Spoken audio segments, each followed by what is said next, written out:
senhor presidente, nobres senadores Alci, senhoras e senhores senadores.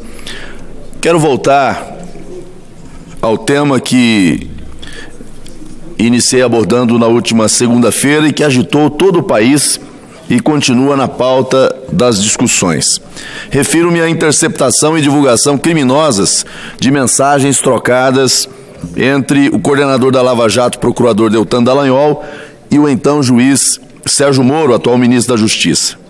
Sempre dizemos que o crime não compensa, mas sempre assistimos aqueles que acreditam no contrário optar por ações criminosas no afã de atingir seus propósitos. No caso, uma leitura mais atenta dos fatos nos remete para uma nova fase de um duelo que às vezes pensamos que havia chegado ao fim, o duelo esquerda-direita. Aliás, para ser honesto, nunca tive essa ilusão.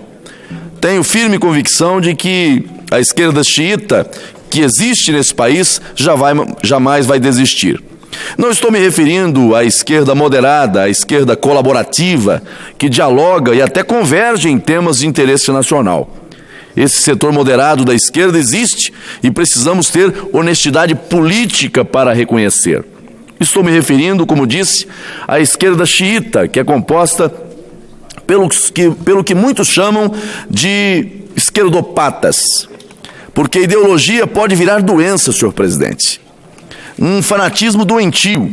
Afinal, é justamente o extremismo que leva pessoas a atos de terrorismo contra suas próprias vidas em nome de causas que julgam defender. Sim, no caso das interceptações das mensagens entre Moro e Dallagnol, assim como na prática das divulgações, há um claro ato de terrorismo político, no qual seus autores, assim como extremistas jihadistas, não se preocupam com as consequências de seus próprios atos, conquanto atinjam o que consideram seus objetivos. Depois de uma análise mais detida dos fatos, o que vemos é que os métodos utilizados pelos autores dos crimes ora assistidos são típicos de uma ação terrorista, com pretensões de atingir instituições e produzir fissuras no processo democrático brasileiro, com o nítido afã de, pretensamente, alterar o rumo político institucional do país. Sabemos que, assim como nos episódios dos extremistas islâmicos, logo os estragos causados são consertados e a vida segue, exceto para os que se autodestroem. Mas é preciso agir com rigor na apuração dos fatos, porque os propósitos políticos bem orquestrados exigem uma resposta firme do Estado. Na esteira da análise que poderá ser feita no campo ético e até mesmo, eventualmente, de algum ato processual, direito que não se pode negar às defesas dos interessados, o que mais se exige é a investigação das práticas criminosas de interceptação e vazamento de conversas privadas. Aliás, senhor presidente, sobre as conversas propriamente ditas, seria um exagero considerar que, pelo teor divulgado, tenha havido qualquer fissura nos atos jurídicos praticados. Não há indicação alguma de comprometimento da imparcialidade do juiz. Não vi, do exame que fiz, nenhum ajuste que comprometa a lisura dos atos de competência do órgão de investigação e acusação e do juiz natural da causa. Os papéis do Ministério Público e do Judiciário estão bem delimitados, o que não exclui justamente a interlocução nas fases preparatórias das medidas de investigação criminal. Sim, como ressaltei na segunda, é comum e necessário que as instituições de investigação estatal, tanto as polícias como os ministérios públicos, tenham amplo acesso ao juiz para proposições cautelares necessárias à persecução penal, que começa com um inquérito, seja no âmbito policial, seja por iniciativa do órgão ministerial. E no que diz respeito à execução das medidas, não é somente prerrogativa, mas dever do juiz, com o acompanhamento do Ministério Público, velar para que as decisões sejam cumpridas em seus exatos termos. Nesse campo, são necessárias discussões de oportunidade, de conveniência, de logística. Isso demanda diálogo. Isso é básico em qualquer operação de investigação criminal. Recordemos, senhores senadores, que foi justamente esse Congresso Nacional que, acertadamente a meu sentir, assegurou ao Ministério Público poderes de investigação. E olha como isso não tem sido positivo para o país. com as polícias e o Ministério Público trabalhando na apuração de práticas criminosas com amplos resultados. A Lava Jato é um destaque disso, um símbolo desse vigoroso processo, que não podemos deixar que, em função de mensagens trocadas entre um procurador e um juiz federal, no calor das maiores operações policiais assistidas em nosso país, sejam enfraquecidas ou postas em dúvida, como querem os extremistas à esquerda inconformada. O Ministério Público tem, por força constitucional confirmada por este Parlamento, amplos poderes de investigação, o que envolve contínua interlocução com os magistrados, pois são esses que, representando o Estado juiz, têm o poder de autorizar ou não medidas coercitivas, constritivas e cautelares de naturezas diversas, tudo no afã de assegurar a mais completa persecução penal, ou seja, o combate ao crime, em defesa de toda a sociedade brasileira. Não nos esqueçamos, insisto, que por trás de todo esse processo criminoso de busca de enfraquecimento da Operação Lava Jato estão motivos inconfessáveis, reunidos, todos eles, numa causa política.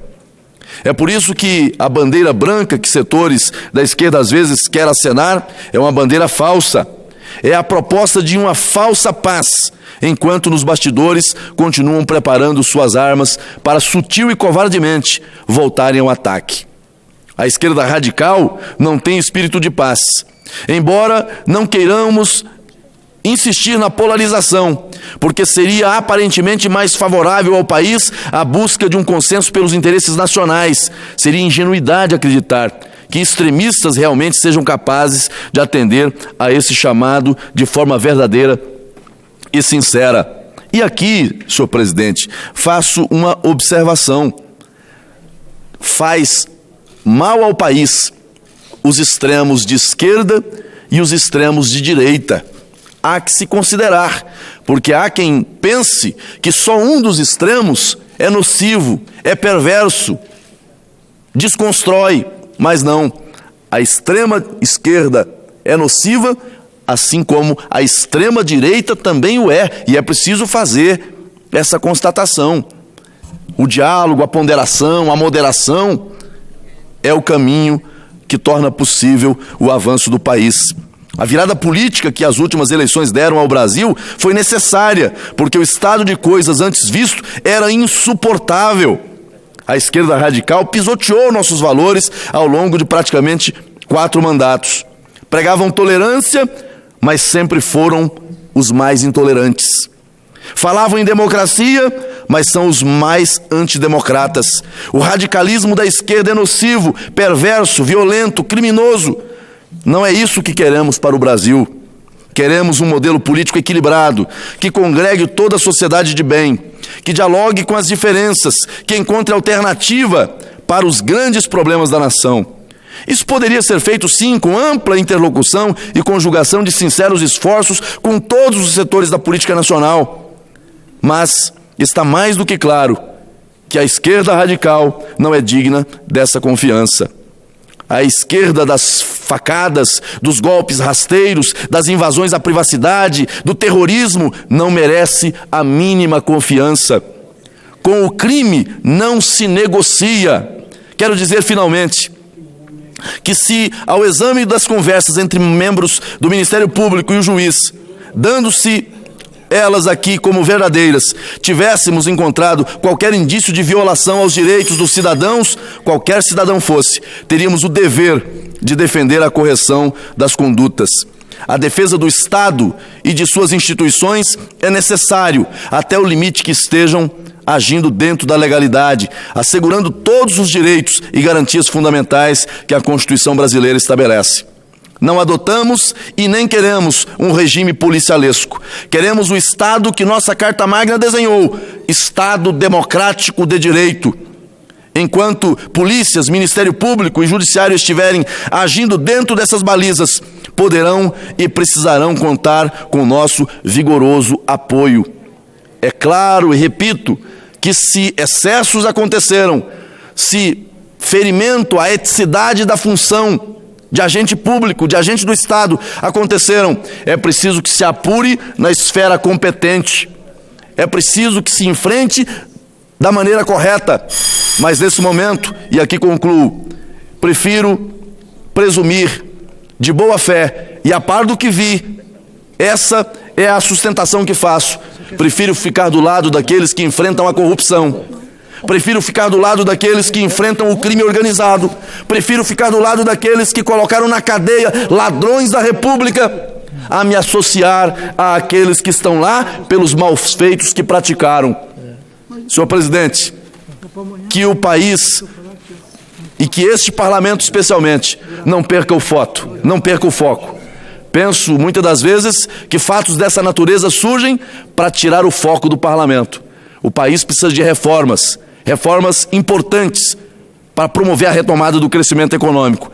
Não é hora de perder o foco, é hora de manter o foco, defender as instituições. Não existe democracia forte com instituições fracas. Esse é o pronunciamento que faço no dia de hoje, senhor presidente. Parabéns, Vossa Excelência. Marcos. E para uma palavra, nos dá a palavra no comunicado inadiável, Senador, convido aqui o senador Paulo Paim. Só uma parte, presidente, bem rápido.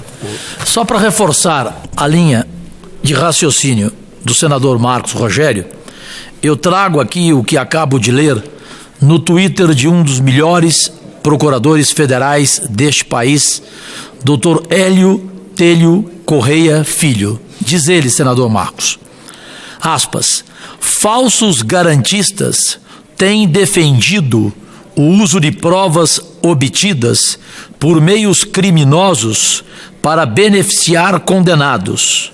Isso concederá um salvo-conduto para organizações criminosas invadirem celulares, computadores, gabinetes e até casa de juízes, procuradores.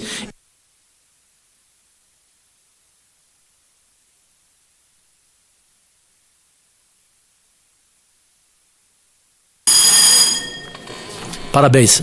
Agradeço, presidente, nobre senador Isalci, senhoras e senhores senadores, aos que nos acompanham pelo sistema de comunicação do Senado Federal.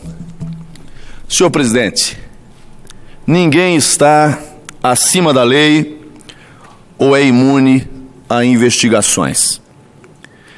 Essa é a premissa básica em relação aos fatos mais recentes envolvendo o ex-juiz Sérgio Moro, hoje ministro da Justiça, e membros do Ministério Público, integrantes da Força Tarefa da Lava Jato, nomeadamente o procurador Deltan Dallagnol. Todavia, senhor presidente, o rumo das explorações desses fatos é justamente o que preocupa quem está interessado em ver o Brasil firme no processo de combate intransigente à corrupção. Sim, é claro que agora voltarão à carga aqueles que se sentiram direta ou indiretamente prejudicados pelas condenações judiciais oriundas da Lava Jato, em que pese tenham sido muitas delas já confirmadas em segunda e até outras instâncias superiores e profundamente perscrutadas quanto à sua legalidade formal no âmbito das cortes superiores, STJ e STF. Temos que ter claro tudo isso, que a despeito de eventuais violações de preceitos éticos, os processos criminais se mostram rígidos. Não é possível misturar as coisas. Acredito que o próprio Supremo Tribunal Federal, de onde, segundo os setores da imprensa, já se ouvem vozes no sentido da possibilidade de anulação de processos criminais. É preciso cautela, senhor presidente. Prefiro não acreditar que os membros da mais alta corte do país, que também funcionam como juízes criminais em muitos casos, se arvorem tão cedo a dar declarações que coloquem em dúvida a licitude de processos penais, o que sabemos somente será possível se verificar à luz de cada ato inquisitorial, investigativo, de provimento cautelar, de instrução e, finalmente, de julgamento. Estou levando em consideração que a referência a eventuais posições tão madrugadoras de ministros do Supremo sejam apenas especulações de setores da mídia que torcem para o enfraquecimento da Lava Jato, além, naturalmente, das alas políticas que não escondem esse posicionamento.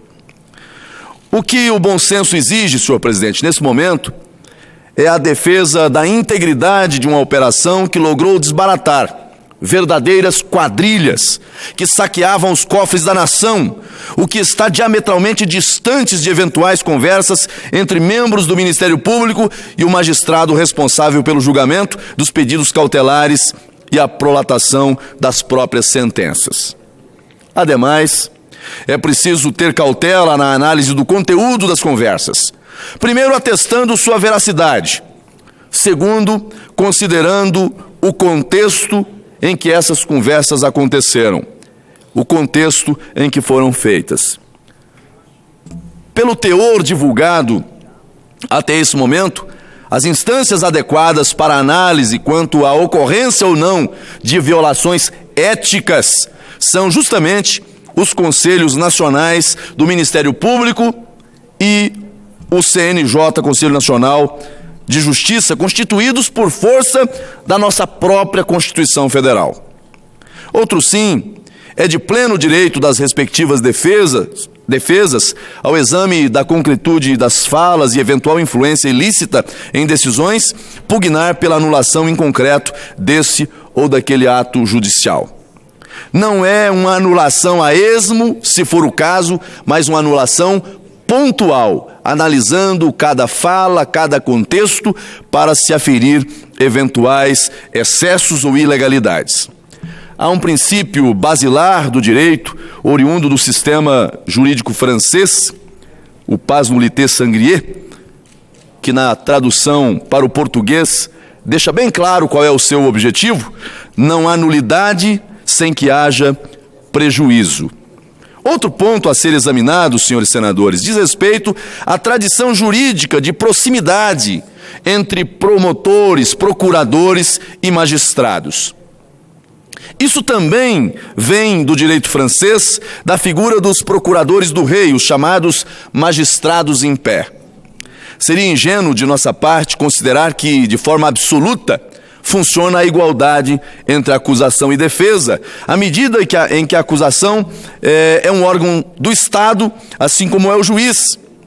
Para as medidas cautelares, por exemplo, é de toda evidência que o Ministério Público precisa ter acesso primeiro ao magistrado, buscando convencê-lo da necessidade de decisões surpresa, sem a ouvida dos investigados. Ou alguém pleiteia algo diferente disso?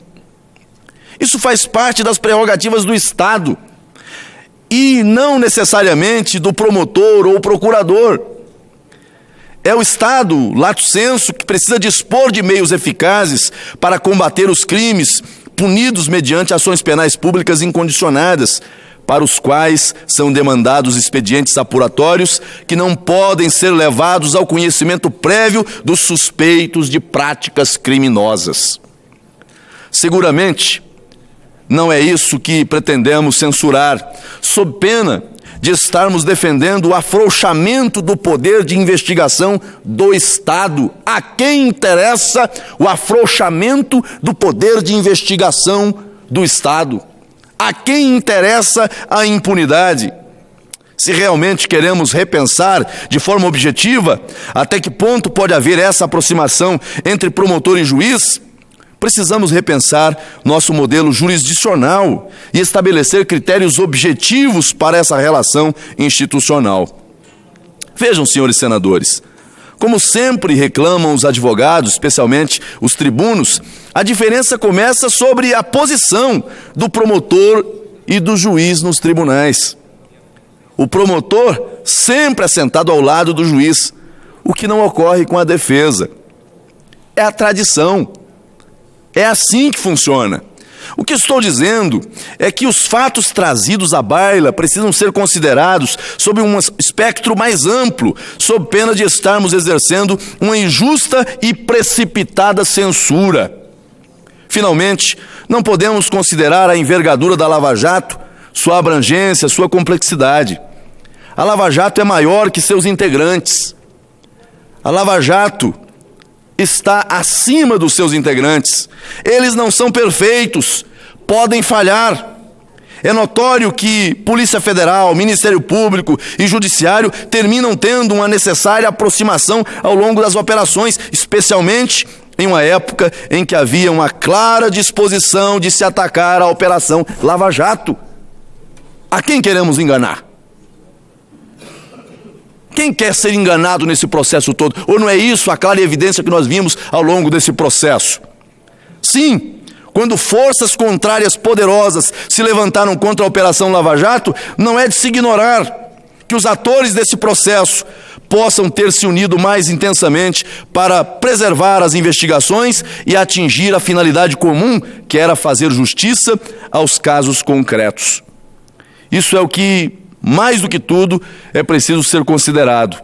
Eventuais prejuízos aos acusados precisará ter considerado à luz de cada ato investigativo ou judiciário. E aqui, repito com clareza, havendo prejuízo às partes, havendo excesso, seja no campo ético, seja no campo da legalidade, dentro das esferas competentes, dos espaços próprios, é preciso fazer esse enfrentamento, é preciso fazer essa análise. Mas não me parece adequado, não me parece razoável, não me parece do interesse público, muito pelo contrário, querer atacar e colocar a marca de desonesta na Operação Lava Jato.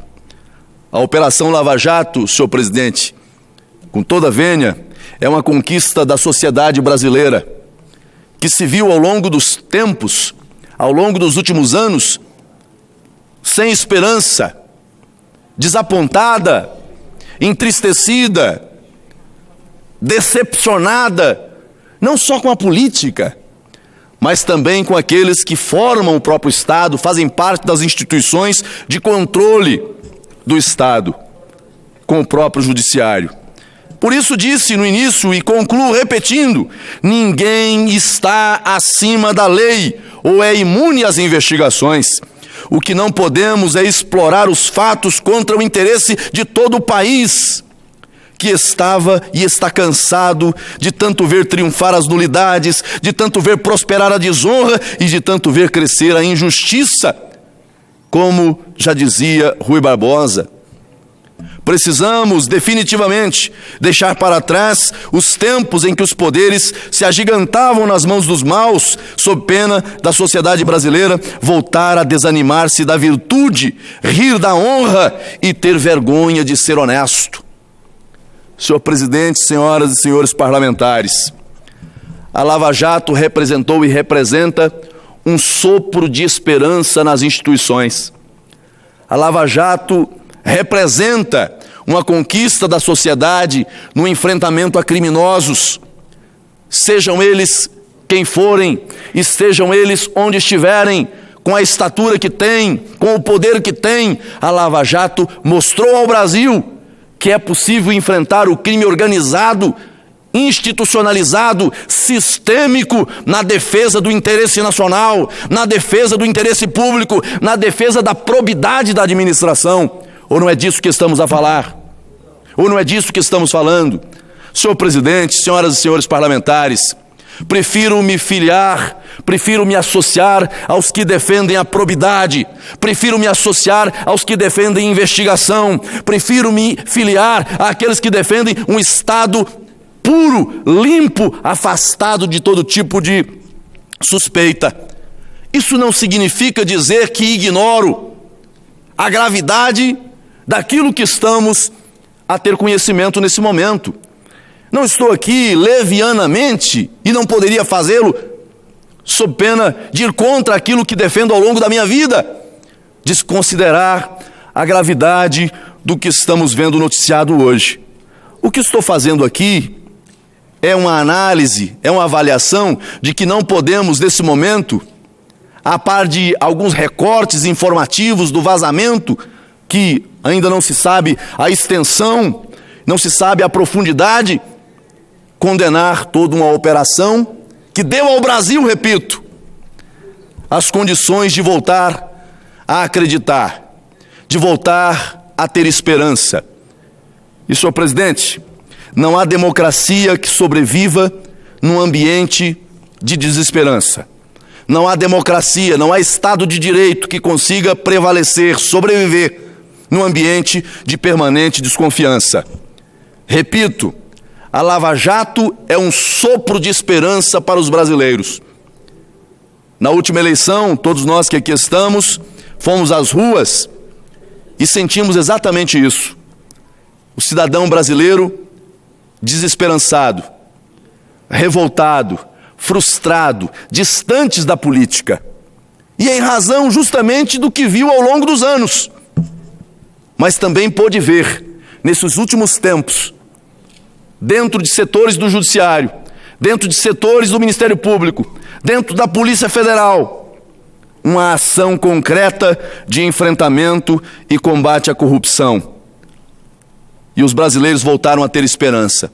Então, não temos nesse momento o direito de, mesmo reconhecendo a gravidade dos fatos noticiados, mesmo reconhecendo aqui, eventualmente, algum deslize no campo ético, e a eticidade faz parte dos princípios que devem nortear a administração pública, porque fala-se muito dentro do que está estabelecido no 37 da Carta de 88, da legalidade, da impessoalidade, da moralidade, da publicidade, da eficiência, e nem sempre fala-se da eticidade, da economicidade. São princípios também da administração pública, a eticidade. O ato deve cumprir o limpe constitucional, mas não afastar a eticidade. A ética é o ingrediente fundamental. E há quem defenda a presença dela no 37 da Constituição dentro do escopo do que se trata, do que vem a ser o princípio da moralidade. Mas não podemos, em nome dessa constatação, em nome desse enfrentamento, diminuir o tamanho, a importância da Operação Lava Jato. A Operação Lava Jato é uma conquista dos brasileiros. A Operação Lava Jato é um avanço da cidadania. A Operação Lava Jato é uma operação de resgate da dignidade dos brasileiros. É por isso que eu prefiro me associar aos de boa fé, aos de boa índole, aos probos que atuaram e ainda atuam nessa importante força-tarefa chamada Lava Jato. E repito, a Lava Jato é maior do que os seus integrantes. Seus integrantes são humanos e, como seres humanos, podem até falhar. E não estou aqui, por antecipação, fazendo juízo valorativo em relação à conduta deles, porque do que li até agora, embora se tenha alardeado muita coisa, não vi de forma clara, de forma evidente, qualquer tipo de direcionamento mais profundo que viesse colocar em risco a rigidez do processo. Óbvio que é algo que ainda está em curso, é preciso dar tempo ao tempo.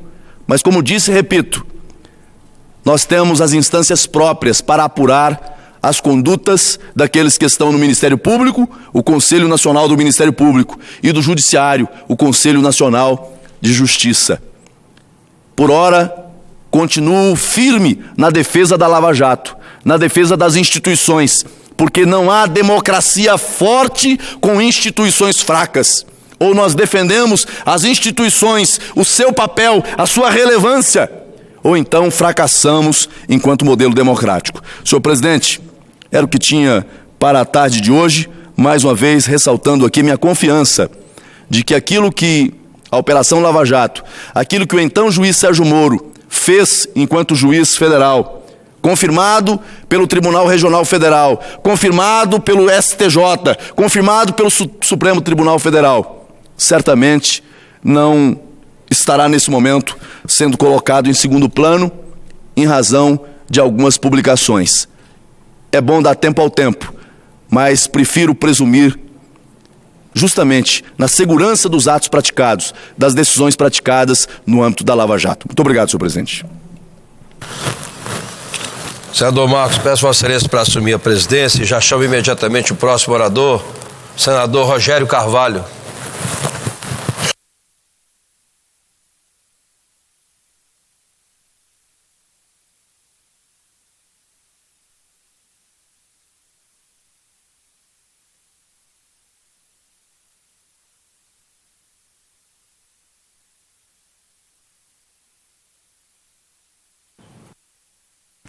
Eu hoje vou falar do outro lado, organização. Com a palavra, nobre senador Rogério Carvalho.